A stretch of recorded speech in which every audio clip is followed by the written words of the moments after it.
Selamat pagi, siang, sore.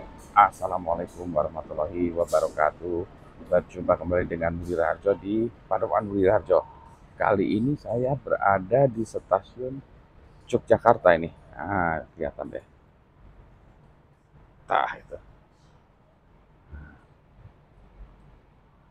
Sehingga tidak dimulai dengan ngopi dulu karena nggak ada ngopi dulunya gitu. Masih ingin membahas soal chat GPT ya. Sebentar ini saya taruh yang lebih menarik ya. Oke. Jadi banyak orang yang sekarang menurut saya masih marah-marah terhadap chat GPT dan ketakutan chat GPT. Tanya gimana kalau chat GPT itu dijadikan alat untuk membuat karya ilmiah, apakah itu disebut plagiat gitu ya. Nah, ini saya masih sebenarnya kalau saya menyambut baik dan chat GPT itu. Ya. Jadi orang-orang takutnya begini, chat GPT itu nanti orang membuat makalah ditulis oleh chat GPT. Saya sebetulnya nggak terlalu ini ya, nggak terlalu apa ya, nggak terlalu bukan nggak terlalu ya, saya mungkin masih memaafkan dengan pembuatan chat GPT, bahkan malah mensyukurinya adalah chat GPT. Saya mengingat kembali kasus dulu ya, zaman waktu saya masih kecil, kan kita semua itu diminta untuk menghafal perkalian ya. Jadi kecil tuh bagi Anda yang masih muda-muda ini mungkin tidak ngalami, kami itu harus belajar perkalian dan mengingat-ingatnya. Jadi misalnya saya kalikan 3 kali 7 21, 4 kali 7 28, 5 kali 7 bingung 35 dan seterusnya. Jadi kami itu menghafal, ujiannya menghafal ya, menghafal perkalian. Kemudian muncullah yang namanya kalkulator. Mampus. Kalkulator kan tinggal ketik-ketik, nah, maka ributlah seluruh dunia dan akhirat pada zaman itu ya. Kalkulator di-ban, tidak boleh digunakan untuk ulangan. Nah, karena apa? Karena ulangannya tadi menghafal 7 kali 5, 8 kali 3 gitu tadi ya. Ujiannya adalah bentuknya seperti itu, maka penggunaan kalkulator dilarang. Sekarang tidak lagi gitu ya.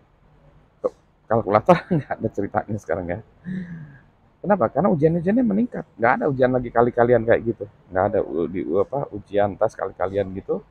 Ya kalau pakai kalkulator ya silahkan aja. Kita naik kelas ke angkatan yang lebih tinggi ya dari segi permasalahan. Dulu ya ada kalkulator membodohi banyak orang kayak menghancurkan pendidikan. Kemudian kalkulator menjadi lebih hebat lagi. Kalkulator tuh juga bisa membuat rumus ya, ada sin, cos, tangan gitu ya dan lain sebagainya. Dulu juga gitu, sin cos harus dihitung. Jadi orang dipekerjakan seperti itu. Jadi ujian-ujian kayak gitu ya. Maka kalkulator, apalagi yang punya program ya, Casio FX berapa tuh yang lagi ngetop dulu ya. Wah itu di-ban. Tidak boleh menggunakan kalkulator kalau ujian. Kalkulator gini ya. Karena problem kita masih remeh-temeh gitu ya, masih seperti itu ya, menghitung sin cos segala macam. Sekarang nggak ada lagi ujian kayak gitu. Kenapa? Karena udah makin meningkat kemampuan kita. Ya. Fast forward ya, kalkulator, zaman kalkulator udah lewat. Nggak tahu sih, masih ada yang pakai kalkulator nggak sekarang? Sekarang zamannya internet ya, maka orang bicara tentang internet, maka orang marah-marah. Ujian tidak boleh pakai internet karena ada segala macam lah, nggak boleh pakai internet. Solusinya sih gampang, yang buat soal jangan ada yang soal yang ada di internet. Gurunya atau dosennya tambah susah ya, memang iya emang. Jadi ujian tidak boleh akses internet. Apa salahnya kan sebetulnya ya, kalau kalau ujian mahasiswa menemukan jawaban kan oke juga kan sebetulnya ya jawabannya.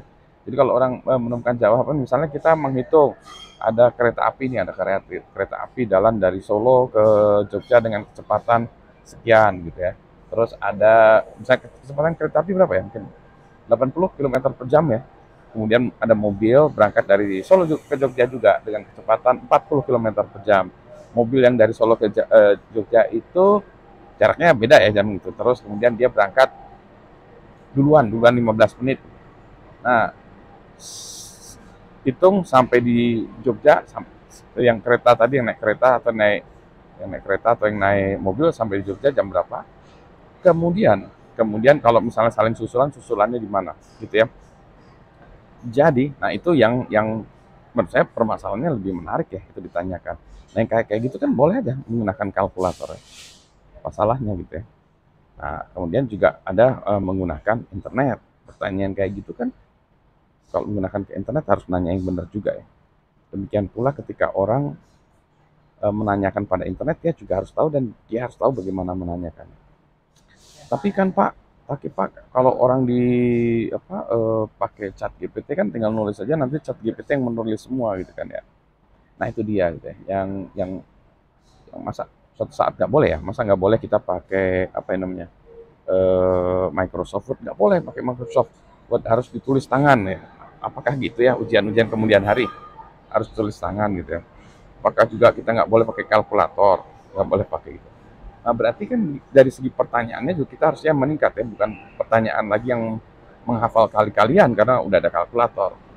Tidak ada dibutuhkan lagi untuk pertanyaan seperti itu. Menghitung sin, cos, segala macam juga tidak dibutuhkan lagi ya kita pakai itu.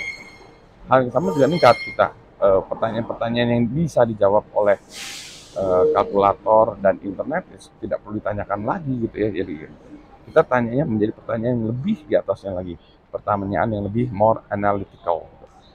Demikian pula dengan adanya chat GPT gitu, pertanyaan-pertanyaan kita juga bukan pertanyaan yang mudah dijawab oleh chat GPT karena harus menstrukturkan dulu berbagai hal dulu baru bisa menjawab pertanyaan tersebut gitu. Begitu ya. Jadi saya malah dengan adanya chat GPT itu. Jadi kemudian hari malah lebih keren lagi dengan adanya chat GPT itu ya. Karena kita bisa uh, berpikirnya untuk memecahkan masalah yang besar-besar lagi, bukan lagi masalah kali bagi tambah kurang. Begitu. Jadi analogikan lah ya, chat GPT itu seperti kalkulator ya, tapi kalkulator zaman sekarang. Nah, bagaimana menyikapinya? Oh, sesi positif, antusias. Demikian, ini berhenti dulu ya, saya cari tempat ngopi dulu lah nih ya. Ngantuk nih, kereta api perjalanannya cukup panjang, 6 jam kayaknya.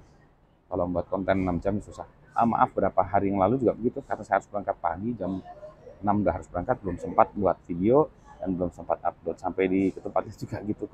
Kemarin pagi juga harus sudah sarapan, dan udah harus jam 6 pagi sarapan. Udah harus pagi pergi ke tempat acara.